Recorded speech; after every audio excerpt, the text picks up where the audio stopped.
스마트워치나 피트니스 트래커 요즘 많이들 쓰시죠? 그럼 심박 변이도 영어로는 HRV라는 숫자를 아마 보신 적 있을 거예요. 이게 내 컨디션을 알려주는 아주 중요한 지표라는데 솔직히 이게 높은 건지 낮은 건지 그래서 대체 뭘 어떻게 해야 하는 건지 헷갈릴 때가 진짜 많잖아요. 오늘 우리를 돕기 위해 만들어진 바로 이 숫자가 어떻게 때로는 우리를 더 불안하게 만드는지 그 핵심을 한번 제대로 파헤쳐보겠습니다. 자, 상상해보세요. 아침에 딱 눈을 떴는데 스마트워치에 경고등이 번쩍 들어와 있습니다. HRV 정상 범위 이하. 순간 머릿속이 하얘지죠? 헉, 나 어젯밤에 뭘 잘못했나? 혹시 몸에 무슨 큰 문제라도 생긴 거 아닐까? 이런 식으로 훅 들어오는 불안감. 혹시 겪어보셨나요? 혼자가 아니실 겁니다. 바로 이 질문에서부터 오늘의 이야기를 시작해보죠. 좋습니다. 그럼 먼저 이 논란의 중심에 있는 HRV, 이게 도대체 뭔지 그 기본 원리부터 확실하게 짚고 넘어가야겠죠? 모든 이야기는 우리의 심장이 그냥 단순한 펌프가 아니라는 사실에서부터 시작됩니다. 흔히들 심박수랑 헷갈리시는데 HRV는 완전히 다른 개념이에요. 심장이 쿵 그리고 다음 쿵하고 뛸 때까지 걸리는 시간이 있잖아요. 그 시간이 매번 아주 미세하게 달라지거든요. HRV는 바로 이 시간 간격의 불규칙성 또는 변화의 정도를 숫자로 나타낸 값입니다. 이 변화가 클수록, 즉 변이도가 높을수록 우리 몸이 스트레스에 아주 유연하게 대처할 준비가 되어 있다는 굉장히 긍정적인 신호로 해석되는 거죠. 이 비유 정말 기가 막히지 않나요?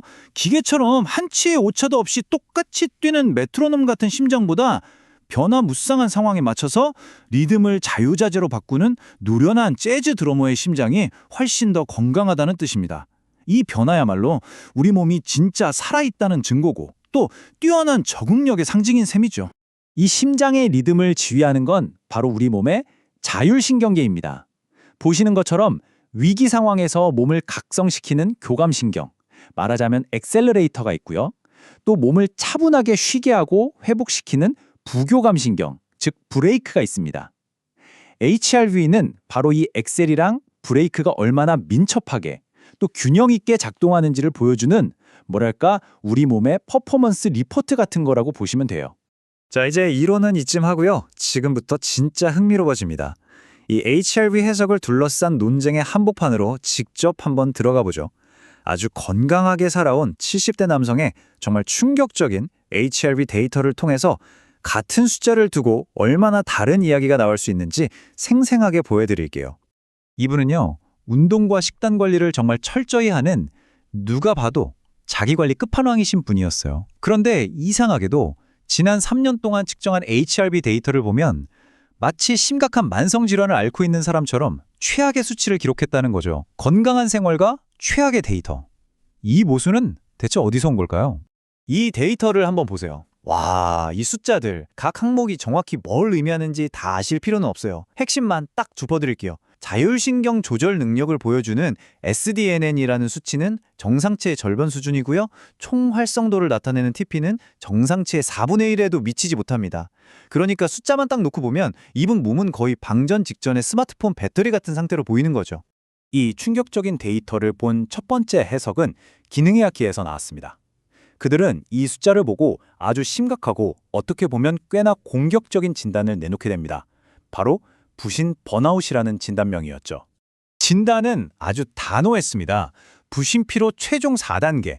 스트레스를 조절하는 시스템이 완전히 망가졌다는 겁니다. 의사의 설명에 따르면 이 상태는 단순히 피곤한 수준이 아니라 몸의 배터리가 아예 방전돼서 아주 작은 스트레스조차 감당할 수 없는 굉장히 취약한 상태라는 뜻이었죠. 이런 진단은 바로 이 4단계의 부신피로 모델이라는 것에 근거하는데요. 스트레스가 계속되면 우리 몸이 저항하다가 결국 적응에 실패하고 마지막 4단계인 번아웃에 이르면 SDSN이 20 미만으로 떨어지는 등 모든 지표가 붕괴된다는 이론입니다. 그리고 환자의 데이터가 바로 이 최악의 4단계에 정말 소름 돋게도 완벽하게 들어맞는다는 거였어요. 심지어 여기서 한 발 더 나아가서 환자가 평소에 먹던 약들이 이 상황을 더 악화시킨 영양소 도둑이라고 지목까지 합니다.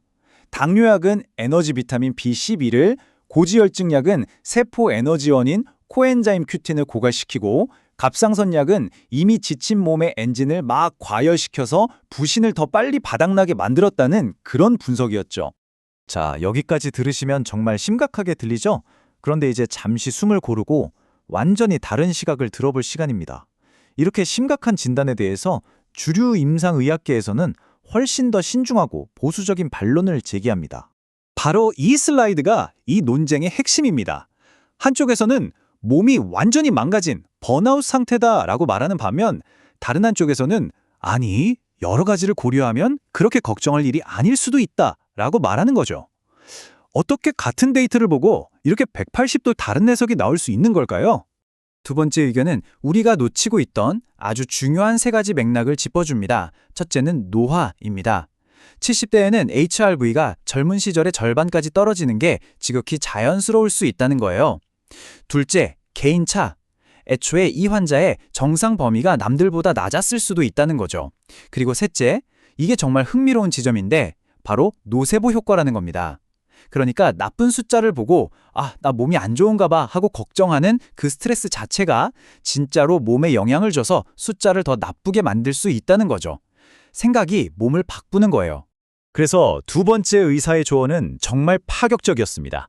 환자 본인이 느끼기에 컨디션이 괜찮고 다른 모든 건강검진 수치가 정상이라면 차라리 그 사람을 불안하게 만드는 HRV 수치를 그냥 잊어버리는 게 낫다는 것이었죠. 숫자에 대한 집착이 오히려 병을 만들 수도 있다는 정말 통찰력 있는 조언이었습니다. 자, 그렇다면 이 상반된 두 의견 사이에서 그러니까 매일 아침 손목 위에서 빛나는 이 숫자를 보는 우리는 이걸 어떻게 받아들여야 할까요? 이제 이 사례를 통해서 우리 모두에게 필요한 실용적인 가이드를 한번 정리해 보겠습니다.